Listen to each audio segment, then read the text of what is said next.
Happy Friday, everybody, and welcome to today's Better Managers Briefing, where we aim to give you management and leadership news that you can use in these trying times.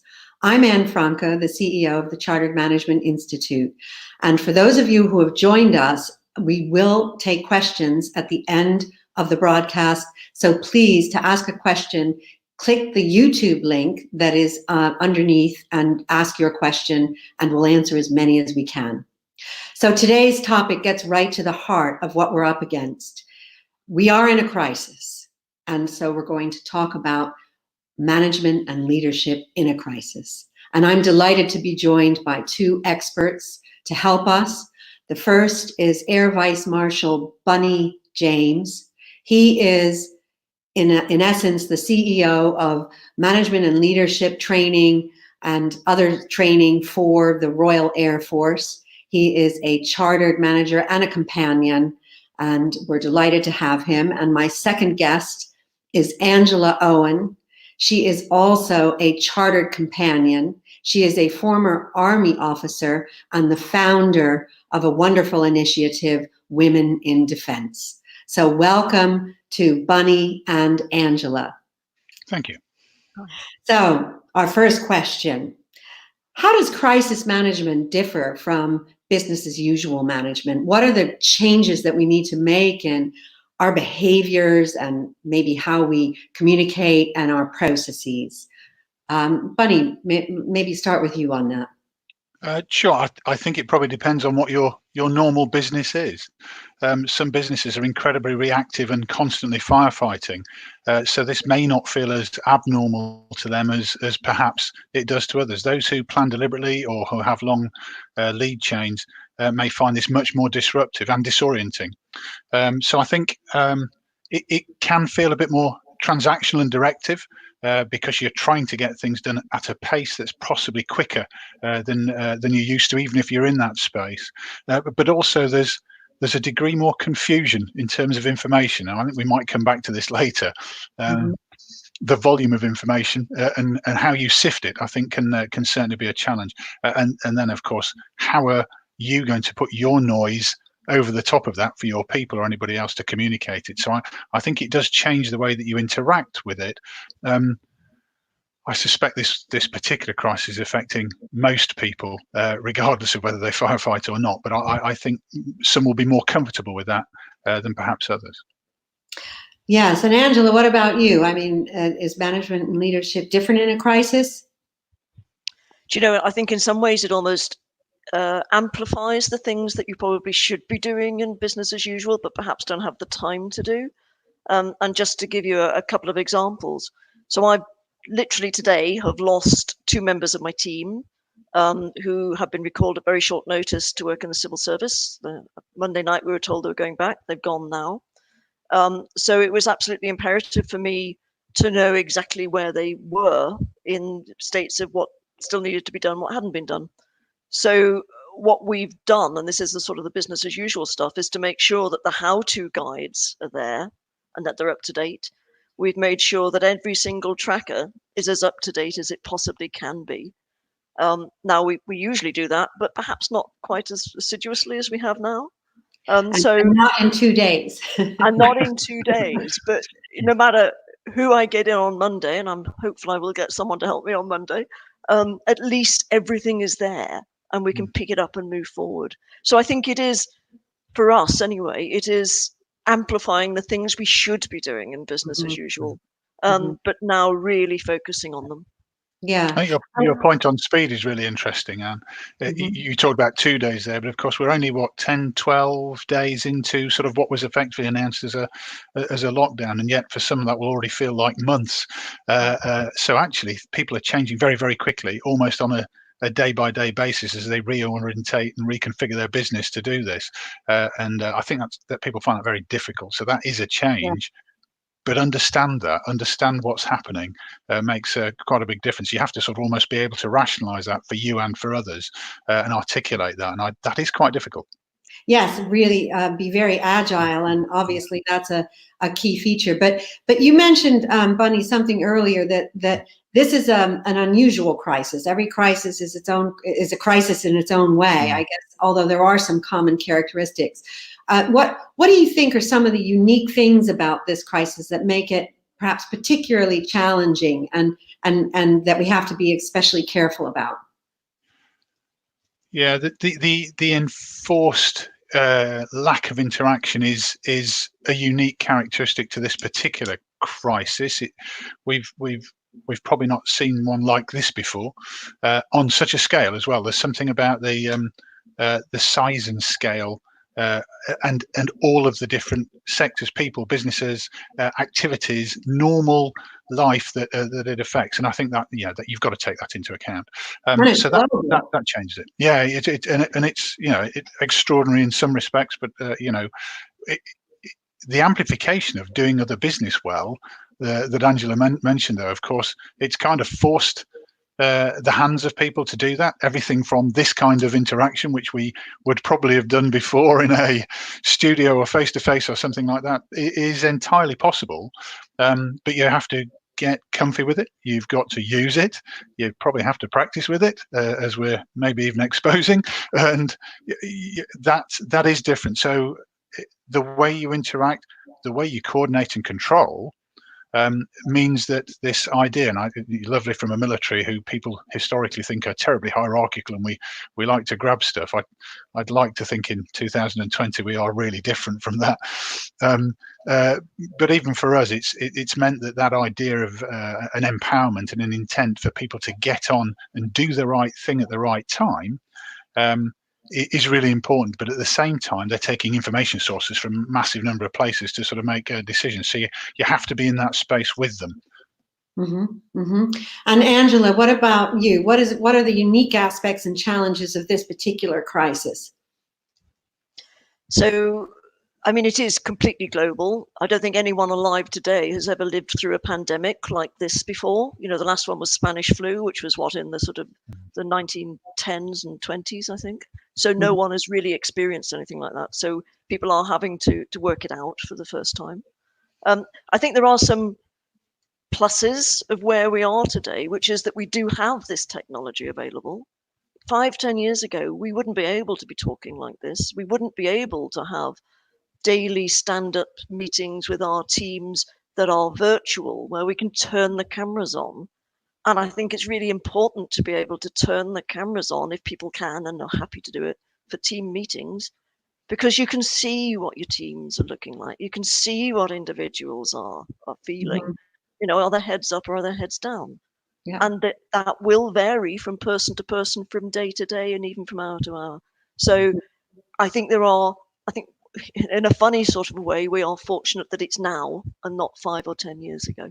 That's a very good point. And when you see people, it's about looking at, looking for the signs, as you said, head up, head down, mental health. That's certainly something I think that is very prevalent in this crisis. The fact that people are unsettled, not only about their physical health, but about their financial well-being and that of their loved ones. So yeah, I think that's probably a unique theme of this crisis.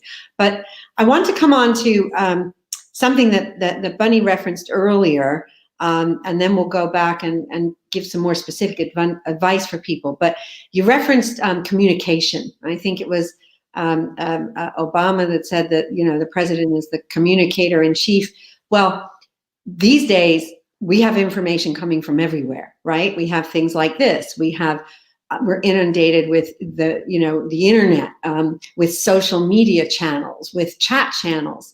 How do we need to communicate in an environment where we really have information overload? And what should the tone of that be? Bunny, what do you think? I'll tie this, if I may, to one of the points that Angela just made as well, because of course that access to information includes some really good things today that you again would not have had 5 or 10 years ago. App-based welfare, the ability to provide information for people to go and get out and do their exercise, for them to get help that you perhaps wouldn't have had. And it ties into communication, a way of how do you give them that clearly and simply? Can you put it in one place for your workforce so that they can go to one place to find the latest, best information? There's some excellent stuff, of course, on the government websites at the moment, as you would expect, and very clear messaging around what people should do, very clear messaging around what people should do. So what else is there that you can put in one place? So this idea of simplicity and clarity is really important in a crisis because of the volume, because we can very quickly see fake news rumor, which I firmly believe, after 30 odd years of doing this, is the fastest and most corrosive substance on earth. Actually, your ability to counter that with, here is the latest best from the experts and the sources you trust. Now, people will have a different view on which sources they trust, but actually, for each business, getting to a simple area where you can go and get all of that. But here's the key message, here's what you can do about it, here's how you can help, here's where the apps are that we trust, here's things you can physically do for you, your family, your mental health, your children. It is really useful. And again, 5 or 10 years ago, how would we have even got that to people? A postal drop or something. Whereas now there's a lot of it there that you can connect quite quickly, and people are doing a really, really good job of this in some places. And I would encourage that, Angela.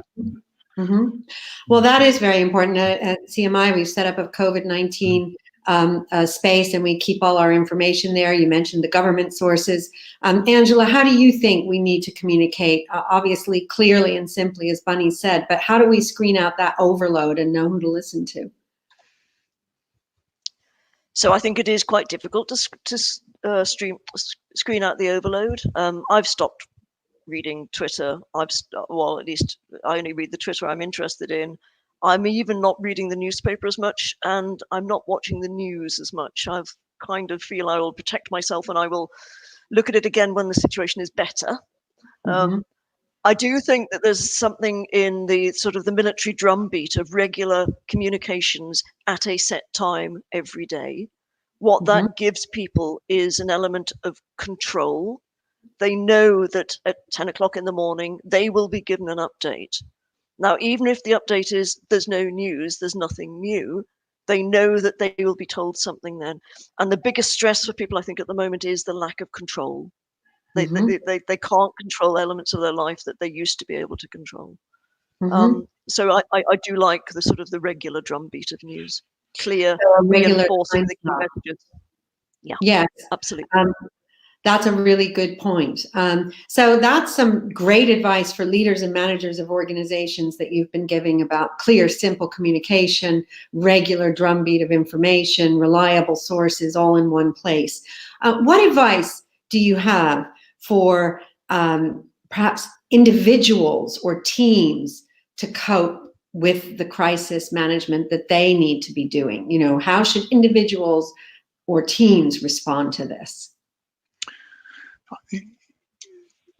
That's a great question, particularly the individual basis, because that's where it's lonely, that's where it's disconnected, that's where it feels that you don't have the levers or the power that you may have had before. And even though it's difficult from us, we're in a big team and have sort of teams of teams. I have individuals. I have people at the moment who don't have quite the same access to certain bits of our infrastructure, that perhaps not infrastructure, the IT, the technology is not the same in every single person, but actually keeping them engaged. So there's something about networks at that stage.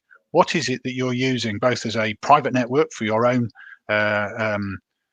well-being, communication, and an ability to do that, but also what is your work network? Now it's as important as ever to have something, and someone at least, to be able to talk to and from, and actually to be able to bounce your fears as well as your bright ideas off.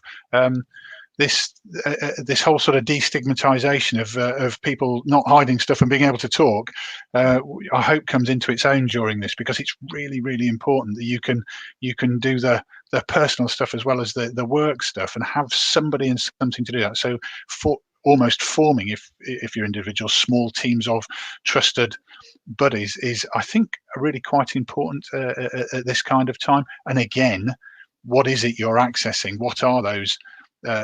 What is the app that you're using to go and do your sport? So it's good for your health and your well-being and that 30 minutes of fresh air. What is it you're doing to create some structure? And I think a degree of structure in a day, that the get up, the wash, the shave, the what is it you're going to do rather than be in your pajamas, etc. To some kind of structure is quite helpful in that respect. I've kind of covered individuals there, so I'll let you go on to teams if you want. Okay. Yeah. So Angela, tell us what teams should be doing. Bunny said find a buddy, and have a structure. What about keeping teams together? What I can talk about is what we've done, which is trying to make sure that we are still a team, even though we are working across the country. It doesn't matter where we are still a team. And part of it is having the daily call, but it's also allowing time to talk in that daily call. So the first 10 minutes usually is how are you? What are you feeling today? What about that? What's the view out of your window? Show me that. I haven't seen the view out of your window. Come on, let's see what your room's like. What have you got in your room? All sorts of just fun things, but things that allow you to get to know each other better. You probably will now get to know each other better than you ever would at work, because you're going through unusual times together, and you're bonding because you're going through unusual times together. So for me, we do a welfare piece at the beginning of a day. We start with that before we get onto the team piece, sort of almost separate them, and then have a sort of a catch up. Literally can be 5 or 10 minutes at the end of the day, and we start to see people organise sort of almost social events by systems of an evening. I've seen people have a pub night on sort of one of the Skypes or something like that, which is why not? So we've just moved Women in Defence, obviously, like you are. We're moving all our events online where we can. And we've just literally put our first event online, which is a Royal Academy of Dramatic Arts thing. And there's a sort of an hour's session with a tutor. And then there's an hour after that where people can just stay online and chat or interact. And they'll be interacting with people they wouldn't normally see. So it's different at the moment. And it's those types of things, just making sure that if you can, you do that and you don't hide yourself away.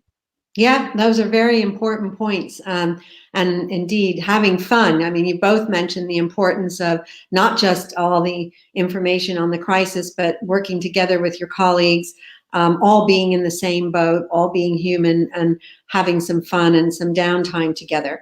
I'm going to move to another question, which is you've both kind of hinted at, which is, do you think that this crisis will change some things about the way we manage and lead and work together forever? We know, for example, that when 2001 happened,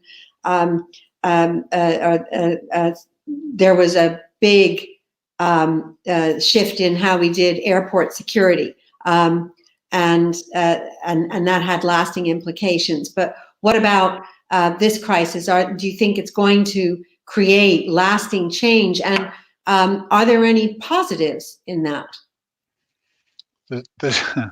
It's always difficult to say when it's a difficult crisis. There's always opportunity in a crisis for a different way of doing business, and we're particularly looking at not only this kind of system, so that I'm not moving people around so much, so that you can access those meetings, you can do them quicker than you perhaps were, because of course all of that saves time, money, resource, and people's ability to think about other things. We are speeding up offboarding of some of our courses, so that there's less residential time when we finish this than when we started. We were already in a process of this, but in fact it's caused us an acceleration. And of course I've got people to do it because they're working from home, not necessarily doing the activity at the full pace at the moment. So it's an odd situation when it's clearly quite difficult for a lot of people. There is certainly some opportunity in this, and I do think it will change the way we go. In fact, in many ways there are things that maybe we shouldn't go back to that norm. This is the new normal, Not all of it, of course, but bits of it would appear to be more efficient and effective for some things. I'd hate to cut out all human interaction. I think that would be miserable. But I think we could do some stuff a lot quicker, better, and rather than waste time in some of those sort of long meetings we've all done. And Angela, do you agree with that? Yes, I do. Other things? Yeah, I do. I mean, for me, I think this will help to shift the dial on flexible working and working from home, which has got to, in industries that can do it, in sectors that can do it, I think has got to be a good thing. I think it will help to shift mindsets on that, not just the possibility of it, but actually, do you know what? This is fine. It is acceptable. Yeah. It will work. And I think that will have long-lasting benefits. And that's very positive. Somebody said to me that, you know, people that maybe thought that before working from home was skiving suddenly realized that when people are home, they actually are working, you know, and so that trust goes up. Well, we're going to turn to our questions, but before I do, there's a very famous motto that we'll be familiar with: keep calm and carry on. That was kind of the motto in one of the last crises in the World War. Is that the right motto for this one, or is there another one that you think would be better? I think keep calm or carry on will work for some people, just in the way that they sort of have their headspace. I'm not. It's one of those enduring sort of mottos that is an expression, isn't it, of sort of that stoical behaviour. I'm not quite sure that carrying on, i.e., you know, blindly and regardless, is quite what we're looking at. I've been thinking about this, and I saw one that is about management that you might be able to adapt. That was learn, earn, and return. Now, clearly, you know, in this particular instance, that learning could be more about understanding what's changing the situation.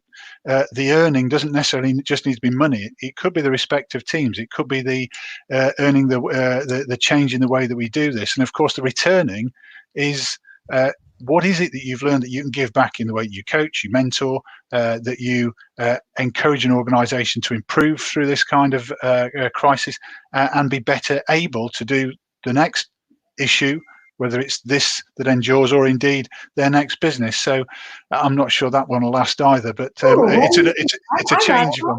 I like that. Angela, what do you think of learn, earn, and return? I like it. I like it very much. Yeah. Sorry. Do you I was just going to say, yeah, the keep calm and carry on. I think there is a certain sort of stoicism in that I think is still part of the British character, but I don't think it encompasses the new awareness of the need to talk. So I think that's missing from it. I mean, one that works for me personally, and this is because I feel at the moment I have to be sort of the best leader I can. To get through this crisis for my team, you know, I have to be the best leader I can. And it's really to say, it's okay to be kind to yourself. We all make mistakes. We're all frustrated at the moment. We're all finding this difficult. So it's fine to cut yourself some slack. That's great. It's okay to be kind and learn, earn, and return. Those are wonderful mottos, and I think both of them are better than keep calm and carry on for this crisis. Let's get some questions. I have one here from James. During this time of uncertainty, being able to manage and lead through adversity has shown that new managers and team members have pulled together quickly. How have you seen rapid changes in bringing your staff that bring your staff together? Who wants to take a crack at that one? Do you know, shall I kick off, Bunny? Is that okay? So I think we've almost got a common enemy here, a common foe, and that's amazing for bringing people together. People can really get behind, maybe not fighting COVID, but because that's not something we can do personally in my space, but we can really get behind trying to keep the organization going, trying to do the right thing. So I think, yeah, this is almost forced rapid change really, really quickly. Yeah, Bunny made that point as well, and I think that's a great point. I'm going to go to the next question, and maybe for you, Bunny. From experience, have you any examples of the recovery of an incident or crisis back to business as usual, and was that good or bad? I do one from a lot longer ago, but one that you would resonate with today because it did change the way we did business. Was foot and mouth, of course, with all of that, and it changed an awful lot of what we were doing in defence at the time, where you could operate, being on the land, actually where we could fly at the time, and come back from. And you had to adopt very quickly and adapt to that situation and to support others and give that help. And we came back from that pretty quickly because it wasn't difficult. We're in support. That wasn't sort of as big a crisis for us as it was obviously for the people it was affecting. But it had changed our behaviour. But we kind of came back to a similar state from that one. Whereas I see us changing state slightly through this particular crisis. I think. A more pertinent recent one, but where we've had sort of a nasty incident or an accident where people have been hurt or something like that, and where the teams have sort of dealt with that. How do you come back from that, and what do you learn? And I'd rather change the term here. What is it you're learning from what you did? Because you won't have done it with a crystal ball in front of you. You'll have done what sort of pops up in front of you, but you will be able to look backwards with hindsight and go, what worked and what didn't, and which bits do you keep, and which bits you go, I might have been able to do that better. And being able to have that honest conversation with yourself, with your team, and be able to get out there of what could you have done differently. And I've certainly seen that in the last 2 years. So it's almost learn, earn, return, and learn. Reflect, right? Yes. There's a reflect. Learn. Right. There's another question here from Tom. Maybe for Angela or I have staff who are still out providing statutory services, and understandably, they're becoming fearful of catching the virus and its consequence. Are there any strategies for managing those staff concerns? So Angela, what are you I'm actually going to duck that because I think Bunny is better placed to answer it. Take that. That's okay, Bunny. Yes, I mean, I'm not here to sort of tell you how to cope with this. Obviously, some people are essential to the running of the UK, and that's a really, really important job in a difficult time. And it's making sure they've got the best information they can. That you as your manager are doing what you can. That you're giving them the support that you can, and that they understand what they're doing and the context in which they're doing it, because it's very easy to sort of narrow down into it's all about something very, very close to me, rather than what's the big picture going on and where do I fit, and can you understand quite how you fit, and actually what are the risks, and what can they do, rather than being told to do is what can they offer back, rather than it being done to somebody. What are the opportunities for them to go, I could do this differently? Okay, how can we get to that, and how quickly can we get to that, and what would that do for an individual? It's got to be a two-way process. Okay, very important point. Encouraging managers on the front line in these difficult times to take some initiative themselves for doing things. Angela, for a question from Jill, maybe you can take this one. What do you think is the most dangerous thing a manager could do in this environment? So do you know what? I'm going to link back to what Bunny's just been saying. I think the most dangerous thing a manager can do is not listen. Not listen to their people, not listen to whether it's the comms coming down from on high, but basically not listening to what their people are telling them. Either advice or how they're feeling. It really is a listening time as well as an action time. That's a great point. Thank you. Now, this is going to be our last question. And actually, it segues into what we'll be talking about next week, but I'd love to hear your responses. What are the challenges with holding board meetings at a strategic governance company director level via video conferencing? For public sector or charity, how do you do that? Who wants to take a crack at that? Yeah, go on. I'll start, because I think we were quite nervous that we wouldn't be able to, but in fact, it's not been as hard as we thought. Some of it's having the right connectivity, whatever sort of system or whatever you're on, so that people can join in, so that nobody's feeling excluded. a little bit of control so that not everybody steps over each other on a system like this. So there is a bit of order to it and a time to sort of pause and listen. Interestingly, I think the ability to have both a visual or audio like this, but also a written capability, which a lot of these systems now have alongside it, so you can communicate, because we're actually amazingly adept at doing 2 or 3 things at once to do that. I think is quite handy. But some of me says, for goodness sake, try it and learn from it, and then sort of adjust that rather than avoid it. I think one or two are going, oh, it's all a bit difficult. Well, you'll only find that out if you try.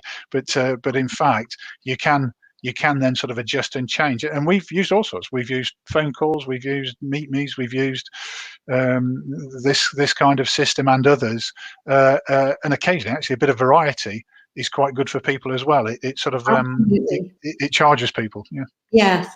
Well, that's great. Well, we're out of time. I want to thank you both. You've been brilliant guests. And I love the mottos, learn, earn, and return. And don't forget to be kind to yourself. And to that last question, next week, I'll be joined by Bruce Carnegie Brown, who is the chair of Lloyd's and vice chair of Santander and the chair of CMI. So we're going to deal with exactly how boards need to adapt, and also by Patrick Dunn, again, a very experienced third sector chair, has chaired multiple charities, and also the author of a great book called Governance. So again, Bunny and Angela, thank you so much for joining us. Thanks to everybody who listened. We're going to put this out now on all of our channels, and stay healthy, stay strong, and stay in virtual touch. Thank you. Thank you. Thank you.